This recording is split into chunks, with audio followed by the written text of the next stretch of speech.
¿Cómo están? Buenas tardes, buenos días, buenas noches. Vamos a dar paso ahora al tema de enfermedades dermatológicas infecciosas. Antes de continuar con la clase, mencionarles que esta está dividida en dos partes. La primera parte habla de las enfermedades dermatológicas infecciosas, tanto virales como bacterianas, y en la segunda parte vamos a hablar de las enfermedades dermatológicas no infecciosas. Ambas hacen parte de un solo capítulo, pero lo hicimos así para mejorar y poder presentarla de forma didáctica. Las enfermedades dermatológicas son problemas frecuentes de consulta en la edad pediátrica, es de presentación variable, la etiología es diversa, la mayoría cuando tiene fiebre es de causa infecciosa viral y generalmente de evolución benigna y remisión espontánea. Aquí tenemos un cuadrito donde nosotros podemos ver las diferentes manifestaciones que pueden tener las infecciones, las enfermedades cutáneas, donde hay las bacterianas, virales, las micosis, las dermatitis como el eczema, urticaria, la zoonosis, las alteraciones de las faneras, alteraciones de pigmentación. Nosotros vamos a hablar de los temas más comunes que ustedes puedan tratar como médicos generales. Las enfermedades dermatológicas de etiología viral, dentro de ellas está el eritema infeccioso, también conocido como quinta enfermedad. La etiología de esta quinta enfermedad es el parvovirus B19 y dentro de la patogénesis, si bien no es ampliamente conocida, pero se observan lesiones que se restringen a la piel con edema de la dermis y epidermis e infiltrado linfocitario. Tiene un periodo de incubación de 5 a 14 días. Inicialmente la manifestación puede ser de forma asintomática o presentar fiebre leve, malestar, cefalea leve, náuseas y vómitos, y para posteriormente presentar el exantema, que es el que precisamente nos va a permitir dar el diagnóstico. El eritema infeccioso tiene tres etapas o tres fases, ¿no? En cuanto al exantema. En la primera fase, la fase 1, que tiene una duración de 2 a 3 días, se presenta el exantema en alas de mariposa en la cara, que es el que nos va a dar, orientar a pensar en un eritema infeccioso, también conocido como la cara bofeteada, ¿no? Precisamente por ese exantema que se presenta en la cara. Una fase 2, donde se puede presentar un eritema reticular o también conocido en encaje, por su parecido al encaje, y se presenta en áreas extensoras en la región glútea y tórax, extensoras de los miembros superiores e inferiores. Y finalmente, la fase 3, que puede tardar semanas de presentación, y son el exantema, que se presenta principalmente en la cara, que tiene periodos de remisión y exacerbación, y agrava generalmente con el sol y con el calor. Aquí nosotros vemos las imágenes que les decía, un eritema malar, como vemos aquí en este niño, y un exantema reticular. En este caso, en este niño tiene el exantema reticular en todo el pecho y además en las extremidades superiores, ¿no? Aquí también vemos el eritema infeccioso, que tiene un eritema malar importante. En esta foto es leve. Generalmente cuando ustedes ven un paciente con eritema, es un eritema intenso, muy fácil de verlo y que no tiene otros síntomas asociados en la carita. Vemos aquí el eritema reticular, también conocido como encaje. Si ustedes se dan cuenta, se presenta en extremidades superiores. Miren, aquí hay áreas de eritemas más importantes con áreas menos importantes, como un encaje realmente, ¿no? El diagnóstico es clínico, no existen otras formas más que sospechar de esta enfermedad y buscar la clínica, la manifestación. Y el tratamiento no requiere, sí debemos tranquilizar a los padres y alertar a que pueden haber periodos de remisión y periodos de exacerbación, por lo tanto debemos evitar la exposición al sol y a los cambios bruscos de temperatura en relación al calor y al frío. El exantema súbito es otra enfermedad viral, conocida también como sexta enfermedad roseola infantum, y en otros países como la enfermedad de los 3 días, que ya van a entender el por qué. Está provocado principalmente por el virus del herpes humano tipo 6 y se presenta en niños entre 3 meses y 3 años de edad, y generalmente en primavera y otoño, aunque en estos últimos años post pandemia hemos visto este exantema súbito en otras edades, cosa que no es algo frecuente, ¿no? La evolución es benigna, pero no produce inmunidad. Quiere decir que este niño entre los 3 meses y 3 años puede volver a presentar este problema, aunque no es muy frecuente. Tiene un periodo de incubación más prolongado, es de 10 a 15 días, y en este tiempo el paciente es asintomático y se presenta también en 2 etapas, ¿no? Una etapa que es la fase febril, donde el paciente presenta un inicio agudo con fiebre alta, que puede ser de 39 grados centígrados, inclusive más, un tiempo de 3 a 4 días de evolución sin otro síntoma asociado. Y lo que llama y debe llamar la atención es que este paciente en periodos sin fiebre tiene un buen estado general, buen apetito, el niño está tranquilo. Obviamente, como cualquier niño durante la fiebre se siente mal, irritable, etcétera, pero en periodos afebriles está tranquilo. Al remitir la fiebre, que esto puede pasar entre el tercer a cuarto día, inclusive llegar al quinto día, el paciente presenta un exantema maculopapular tenue que inicia en el cuello, va al tórax, después a la región retroarticular y al abdomen, y desaparece de la misma forma que apareció. Se asocia en algunos casos microadenomegalias cervicales que no son dolorosas. Por eso es que también se llama la fiebre de los 3 días, ¿no? Porque tiene 3 días de fiebre, aparece el exantema y desaparece la fiebre. Aquí entonces vemos un exantema que se presenta que comienza generalmente en esta región, se disemina, no es pruriginoso, es muy leve, y en 24 a 36 horas el exantema desaparece. El diagnóstico, difícil durante el periodo de fiebre. Si no tenemos seguridad de que es un proceso infeccioso, pensemos en niños menores de 3 años que tienen buen estado general, y no iniciemos antibiótico sin tener la seguridad de lo que estamos tratando, porque a veces dan el tratamiento y aparece la erupción y dicen, no, es alérgico a la penicilina. En realidad es un exantema súbito, ¿no? El tratamiento es conservador y se debe utilizar el uso de antitérmicos como el paracetamol. Como esto se presenta generalmente en menores de 3 años, recuerden que el ibuprofeno está contraindicado en menores de 1 año. Entonces el medicamento de elección es el paracetamol. Ya pasamos a otra enfermedad, que es la enfermedad pie, mano, boca, que si bien no es considerada una enfermedad netamente dermatológica, la presentamos aquí porque está asociada a problemas cutáneos. En cuanto a la etiología, son los enterovirus, el Coxsackie virus A16 y el enterovirus. Se presenta más frecuentemente en menores de 5 años, pero sí se puede presentar en mayores. El año pasado hemos tenido inclusive esta enfermedad en una interna, donde obviamente los síntomas eran muy intensos. Es altamente contagiosa, por eso cuando se presenta en una guardería o en el ambiente escolar, hay que alertar a los profesores sobre esto para tener en cuenta en el contagio, ya que la transmisión es el contacto directo con las secreciones nasales u orales, por las heces y por las gotículas aerolizadas vía fecal oral u oral fecal. Por eso es que es difícil hacer un control del contagio, ¿no? Es más frecuente en climas templados, con un pico mayor en verano y otoño. Tiene un periodo de incubación de 4 a 6 días.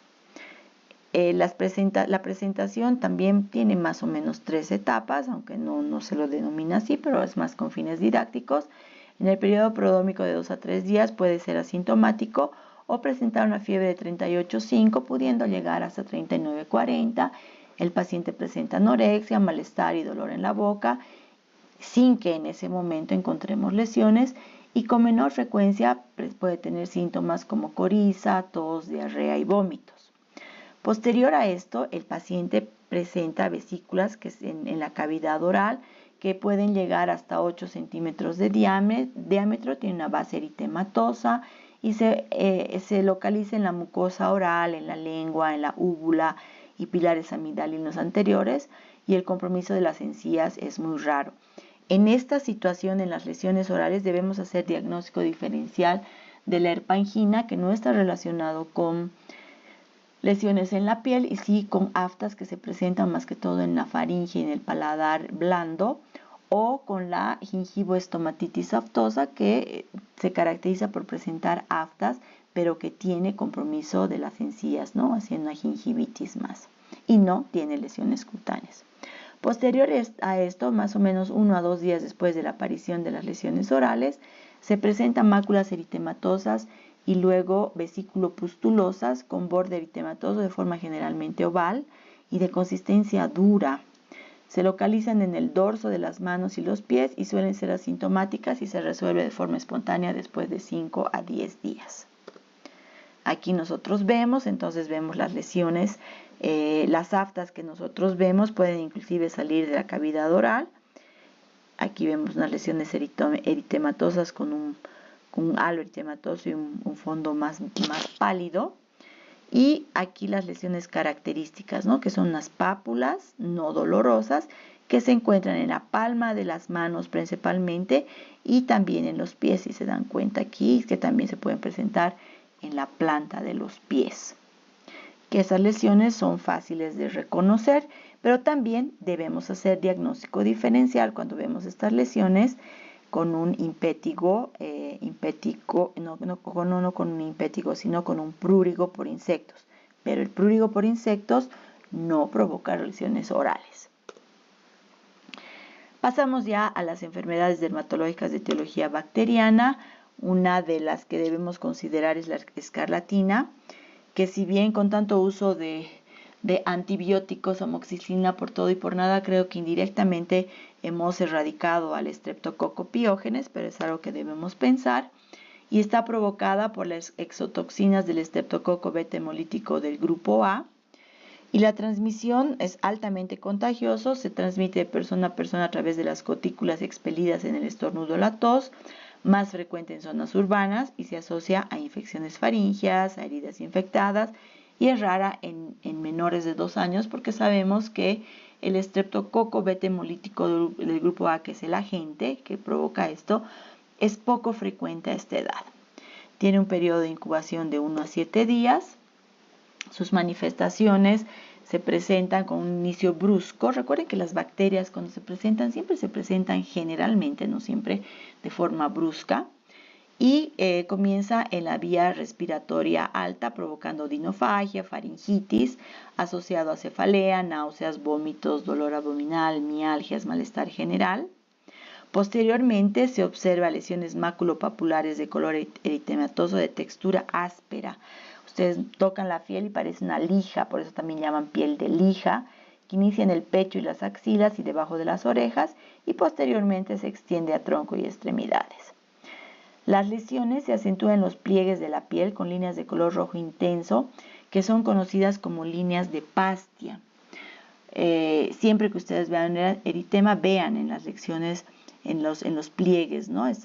Busquen estas líneas. Y la palidez perioral. El exantema que se presenta, el que hemos mencionado, 18 a 48 horas después de haber iniciado la fiebre y los otros síntomas. Posteriormente, uno de los diagnósticos también que nos ayudan, diagnósticos, una manifestación clínica que nos ayuda a pensar en esta enfermedad es la descamación de la piel. Sin embargo, el Epstein-Barr y la mononucleosis infecciosa pueden también tener lesiones muy parecidas y también descamación al final de la evolución de la enfermedad, con la diferencia de que es menos frecuente, ¿no? Tenerlas. Entonces aquí nosotros vemos lo que hemos mencionado, comienza generalmente en la vía respiratoria alta, en la nasofaringe, provoca una amigdalitis pultácea y posteriormente va a través de las vías respiratorias, la misma toxina va a diseminarse al resto del cuerpo y provocar un exantema característico cuyas complicaciones, si no adecuadamente tratadas, pueden ser la fiebre reumática y la glomerulonefritis.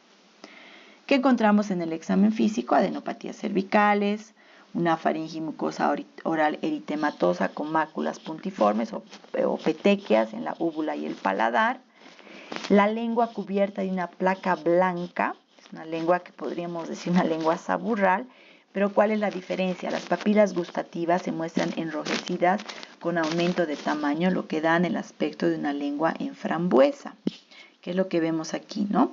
Vemos una lengua blanquecina con una placa blanquecina, pero aquí vemos las papilas gustativas aumentadas de tamaño y que dan ese aspecto que les llamamos lengua en frambuesa. El exantema se manifiesta aquí y nosotros buscamos las líneas de Pastia también, ¿no? Que es importante buscar. El exantema puede estar en la cara, en el resto del cuerpo. Estas son las líneas de Pastia. Miren, son líneas más enrojecidas en el resto, en áreas de las flexuras. Y finalmente el paciente se pela 7 a 10 días después, se descama totalmente de esta manera. Es como una cobrita que también nos va a apoyar al diagnóstico de una escarlatina.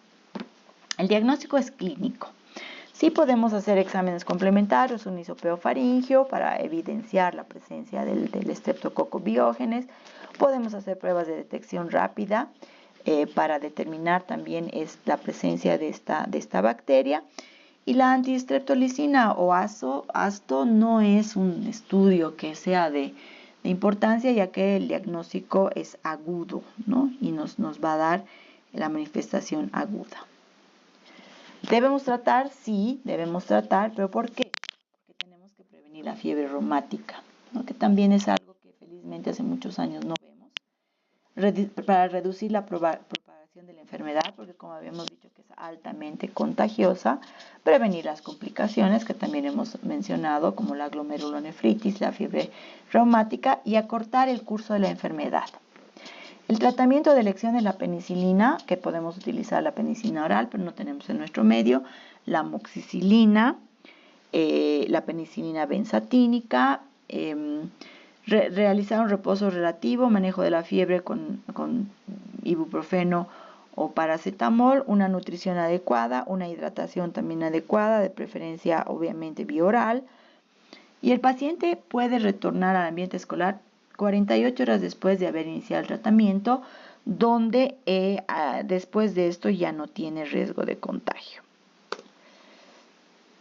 Ya un poquito en la escarlatina, ese es el problema, ¿no? A veces mientras tiene la lesión, la persona tiene mucho miedo, los profesores y todo, tienen mucho miedo del contagio, pero ya hay que enseñar en realidad que si ha recibido tratamiento ya no es contagioso.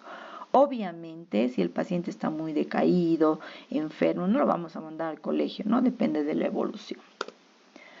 Pasamos a las piodermitis, que también son infecciones cutáneas bacterianas muy frecuentes, que son provocadas generalmente o principalmente por estafilococo coagulasa positivo o el estafilococo aureus, y el estreptococo beta hemolítico del grupo A.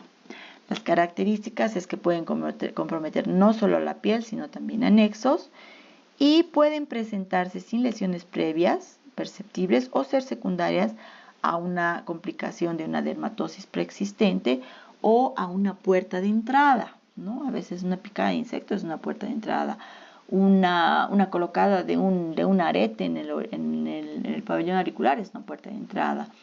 Una herida después de cortarse mal las uñas y quitarse un pedacito es una puerta de entrada, ¿no? Puede comprometer, entre las manifestaciones clínicas, comprometer cualquier parte del cuerpo. Se caracteriza por vesículas con secreción purulenta formando posterior una costra melicérica, llamada así porque se parece mucho a la miel. Son vesículas tensas que al secarse forman costras finas con tendencia a confluir y generalmente no asociadas a síntomas sistémicos y no dejan cicatrices. Y a veces comienza, ¿no? Puede comenzar la lesión en una parte del cuerpo, de la cara, vamos a decir, ¿no? Porque se rascaron. Y otra de las características de esto es que se autoinoculación, o sea, presentan y van saltando alrededor. Se cura una y va saltando y va contagiándose en la misma región, por eso consideramos autoinoculación. Entonces aquí vemos una lesión. Este niño presenta una vesícula que ya tiene una costra melicérica y que a veces comenzó con una lesión y va saltando, a eso me refiero, o aparece en este lugar, ¿no? Aquí vemos la misma imagen con la costra melicérica, que da una impresión así de que hay una herida profunda, pero lo bueno es que no deja cicatrices. Y aquí tenemos una lesión más intensa, más diseminada todavía, ¿no? Que no da un buen aspecto. Aquí esta niña comenzó con un granito secundario y una picadura de insecto. Seguramente no se tocó no se lavó bien las manos y se tocó las heridas y se diseminaron por toda la parte del maxilar, alrededor de la boca, al lado contralateral, ¿no? Y la característica costras melicéricas. Cuando nosotros tenemos estas lesiones, pero hacen vesículas y se revientan estas vesículas, hay un eritema, que hay vesículas, no hay costras melicéricas que van saltando las lesiones, debemos pensar en el impétigo ampollar y que está causado por el estafilococo aureus. Ese es el diagnóstico al que debemos pensar y obviamente esto es importante para dar el tratamiento. El tratamiento puede ser un manejo conservador inicial, la limpieza de la herida con agua y jabón, retirar las costras gentilmente. En lesiones, pero aquí corremos el riesgo, si no damos antibiótico por lo menos tópico, de que estas lesiones se diseminen y no podamos curar adecuadamente al paciente. En lesiones aisladas debemos utilizar antibióticos tópicos, que es la mupirocina al 2% o el ácido fusídico. La mupirocina contamos en nuestro medio y se debe aplicar en las lesiones 3 veces al día por un tiempo de 7 días. Ya cuando las lesiones son diseminadas, múltiples o cercanas a la boca con enfermedades asociadas debemos utilizar antibióticos sistémicos como amoxicilina ácido clavulánico, dicloxacilina o cefalosporinas de primera generación. En casos más severos, clindamicina. La erisipela también hace parte de las lesiones cutáneas bacterianas. El agente más importante de la erisipela es el estreptococo beta hemolítico del grupo A. Y dentro de su patogenia penetra en la piel a través de una solución de continuidad y rara vez por vía hematógena. La erisipela, dentro de sus manifestaciones clínicas, presenta una placa eritematosa, a veces con vesículas y ampollas, que pueden provocar ulceraciones y signos de inflamación, calor, dolor, edema, ¿no? Diferente al impétigo, que el impétigo no tiene manifestaciones de dolor. Se asocian a adenopatías satélites y además de compromiso del estado general con fiebre, cefalea, ¿no? Y se localiza más en miembros inferiores donde la puerta de entrada es más frecuente, ¿no? Por heridas, por picaduras de insecto, porque usamos pantalones cortos en lugares tropicales, ¿no? Y en recién nacidos, en la región periumbilical, que es la puerta de entrada generalmente relacionada con el cordón umbilical no adecuadamente cortado. Aquí nosotros vemos un paciente con una puerta de entrada. Aquí está la puerta de entrada y que se ha diseminado, ¿no? Una eritematosa. Si nosotros tocamos es caliente, dolorosa. Aquí la puerta de entrada es aquí, se da una puerta de una picadura de insecto y que se ha diseminado por la región maxilar, inclusive diseminada hasta el cuello. Y aquí un PB que tiene una diseminación importante que inició en la cicatriz umbilical. El tratamiento, si tiene buen estado general, no tiene factores de riesgo, podemos dar un tratamiento por vía oral, la penicilina oral que no tenemos, amoxicilina o cloxacilina. Pero si las lesiones son extensas, hay compromiso del estado general, si son lactantes o inmunodeprimidos, deben recibir tratamiento parenteral y es el mismo que el tratamiento de la celulitis que vamos a hablar más adelante. La celulitis es semejante a la erisipela, solo que es la que compromete capas más profundas de la piel y puede asociarse a linfangitis. En casos graves puede provocar aparición de abscesos, de flemones y un cuadro septicémico, o sea, es más agresiva que la erisipela. Y puede estar relacionada, como en este caso, a una celulitis periorbitaria, que una celulitis periorbitaria tiene un alto riesgo por la proximidad de comprometer órbita y comprometer sistema nervioso central. También comienza con una puerta de entrada y que se disemina, pero además de esto el paciente tiene fiebre muy alta y compromiso del estado general. Aquí también vemos, si se dan cuenta, es una celulitis periorbitaria con edema, la niña se la ve decaída, no tiene un buen estado general y esta niña debe internarse. Muchas veces también puede ser causado por un cuadro de caries, de infección oral, que a través de la lesión se disemina hacia la piel, haciendo las celulitis que son más graves. El tratamiento en el neonato se debe internar y se debe también utilizar antibióticos vía parenteral como la cefotaxima, la ceftriaxona o la vancomicina asociado a un aminoglucósido. En lactantes y niños mayores de 2 meses, en infecciones leves o moderada sin signos sistémicos, dicloxacilina, cefalosporina de primera generación, y en sospecha de Staphylo aureus resistente a la penicilina, utilizar la clindamicina, ¿no? Internación para el tratamiento IV, cuando internamos, cuando son lactantes o niños con afectación del estado general, cuando hay fiebre alta, cuando se localiza en la cara y cuando la progresión ha sido rápida, con mala respuesta a tratamiento vía oral en 48 a 72 horas. Dentro de las piodermitis todavía podemos hablar del absceso. El absceso es una lesión purulenta, profunda, con calor, dolor y rubor local. Yo creo que todos nosotros alguna vez hemos debido tener un pequeño absceso o algún pariente, alguna persona de nuestra familia ha tenido absceso, ¿no?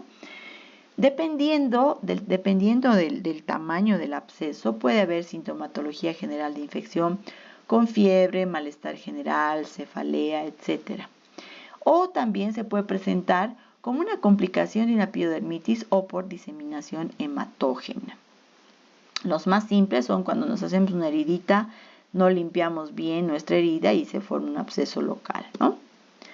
Aquí, por ejemplo, vemos, este es el más frecuente de los abscesos, el más común, donde hay un aumento de volumen, un área eritematosa, calor local, y aquí ya está el punto a punto de drenar, que solamente es hacer un aseo, limpiar, hacer una antisepsia adecuada, limpiar y drenar. Ya casos más severos como estos son un eritema, un aumento de volumen, probablemente mucho dolor, probablemente asociado a fiebre.